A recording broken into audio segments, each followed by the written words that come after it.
Hello বন্ধুরা, creative গল্পের ঠিক চ্যানেলে তোমাদের সবাইকে স্বাগত। আমি আছি তোমাদের সাথে তনিমা। তোমরা সবাই শুনছো ভাগ্যের বন্ধনে।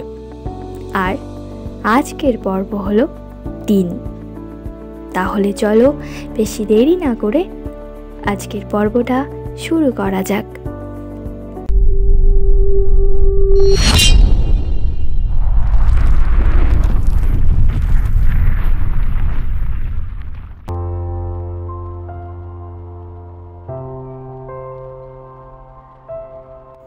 রিয়া ক্রমাগত কেঁদেই চলেছে আর নিজেকে দোষারোপ করছে।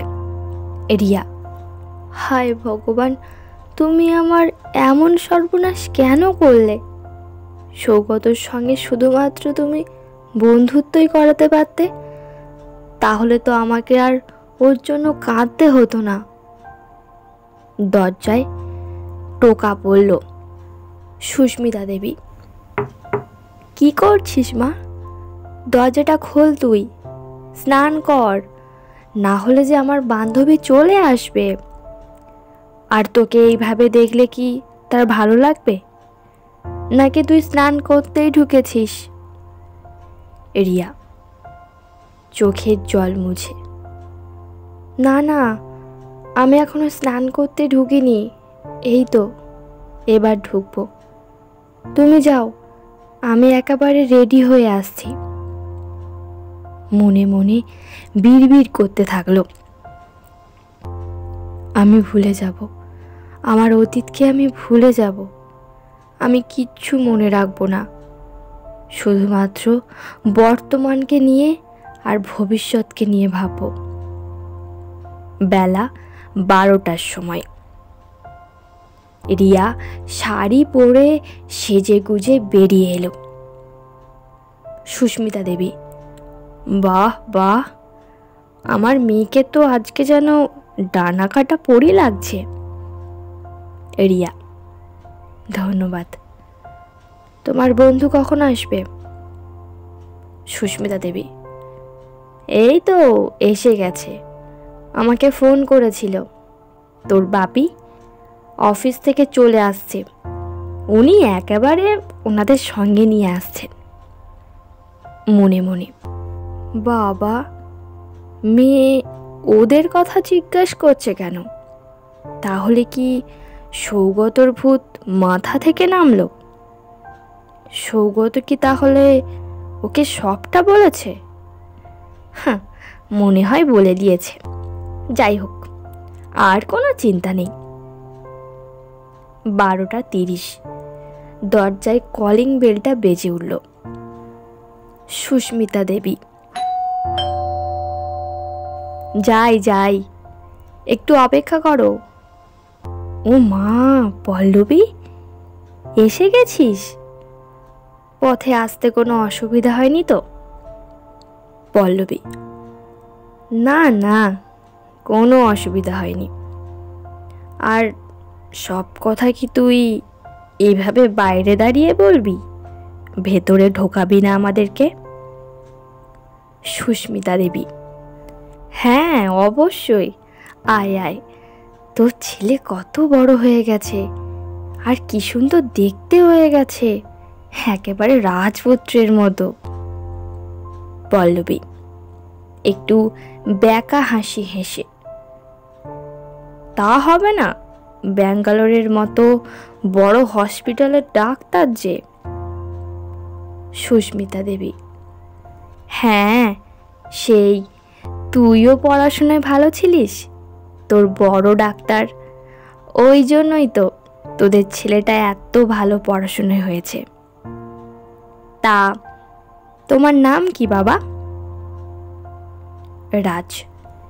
High aunty, I am Raj. Please aunty, বাবা বাবা বলে আমাকে ডাকবেন না, আমার ওগুলোতে বড্ড অকওয়ার্ড লাগে। সুস্মিতা দেবী, ও সরি সরি, আসলে আমার অভ্যাস হয়ে গেছে।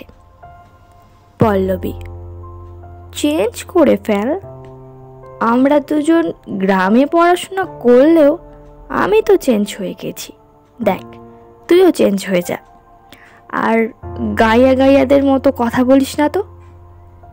সুস্মিতা দেবী মুখটা নিচু করে লজ্জা লজ্জা ভাব নিয়ে, আচ্ছা বলছি যে তোদের সঙ্গে তো ও আসছিল না, ও কোথায় গেল?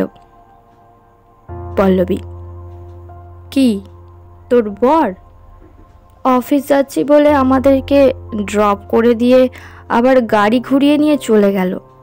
কেন, তোকে ফোন করে বলেনি? সুস্মিতা দেবী ফোনটা ঘাঁটতে ঘাঁটতে, ও ফোন করেছিল, আসলে আমি খেয়াল করিনি। দাঁড়া, আমার মেয়েকে ডাকি। রিয়া, রিয়া একবার বাইরে আয় তো, আন্টিরা এসে গেছে। রিয়া বাইরে এসে যেই মুহূর্তে পল্লবীদেরকে প্রণাম করতে গেছে, পল্লবী এই কি করছোটা কি? ওহো, সো চিফ মেন্টালিটি। তুমি যেন আবার এই আদব কায়দাগুলো আমার ছেলের সঙ্গে বিয়ে হয়ে যাওয়ার পর করতে যেও না। আমাদের মধ্যে কিন্তু এইসব চল একদমই নেই। রিয়া শুধুমাত্র মাথাটি নাড়ে, কোনো কথা সে মুখ দিয়ে বের করে না। সুস্মিতা দেবী আচ্ছা পল্লবী, তোরা কিছু খাবি কিনা বল না। পল্লবী হ্যাঁ খেতেই পারি, বাট ড্রাই ফ্রুটস, বিকজ আমরা ড্রাই ফ্রুট ছাড়া অন্য কিছু খাই না, ফ্যাটি হয়ে যাব না। সুস্মিতা দেবী হ্যাঁ একদম, আমি ড্রাই ফ্রুট এনে রেখেছি, আর এমনি টুকিটাকি রান্না করছিলাম। ঠিক আছে দাঁড়া, তোকে দিচ্ছি। পল্লবী মাই ডিয়ার শন, যাও তুমি রিয়ার সঙ্গে গিয়ে দুটো কথা বলো। রাজ বাই দ্য ওয়ে, তোমার ঘরটা কোন দিকে? চলো আমরা গিয়ে দুটো কথা বলি, অ্যাটলিস্ট বিয়েটা তো আমাদের। রিয়া চলুন বলে রিয়া নিজের ঘরেতে নিয়ে যায় রাজকে। রাজ ও নাইস লুকিং, বাট এসি থাকলে খুব ভালো হতো। রিয়া না মানে আমার ঠান্ডা লেগে যায় এসিতে, এই জন্য আমার ঘরে আমি এসি লাগাইনি। রাজ অভ্যাস করে নাও, না হলে কিন্তু প্রবলেমে পড়বে। কথাগুলো বলতে বলতে রাজ রিয়ার বই ঘাঁটতে থাকে। হঠাৎ করে রিয়ার বইয়ের মধ্যে সৌগতর ফটো দেখতে পায়। তোমার আগে কি কোনো বয়ফ্রেন্ড ছিল? রিয়া কথাটা শুনেই চমকে গিয়ে বলে, এসব আপনি কেন বলছেন? আমি এসব ব্যাপারে কোনো কথা বলতে চাই না। রাজ কিন্তু আমি বলতে চাই, বিয়ের আগে আমি সব সমস্যার সমাধান করতে চাই। রিয়া পারবেন না, কারণ যে সমস্যাকে আমি আর নিজের মনের মধ্যে রাখতেই চাই না, তাকে আপনি সমাধান করবেন কি করে?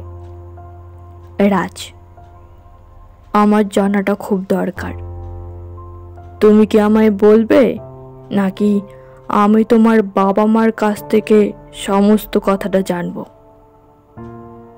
রিয়া এবার ধীরে ধীরে ভয়ে কম্পিত গলায় সব কিছু রাজকে বলতে শুরু করে।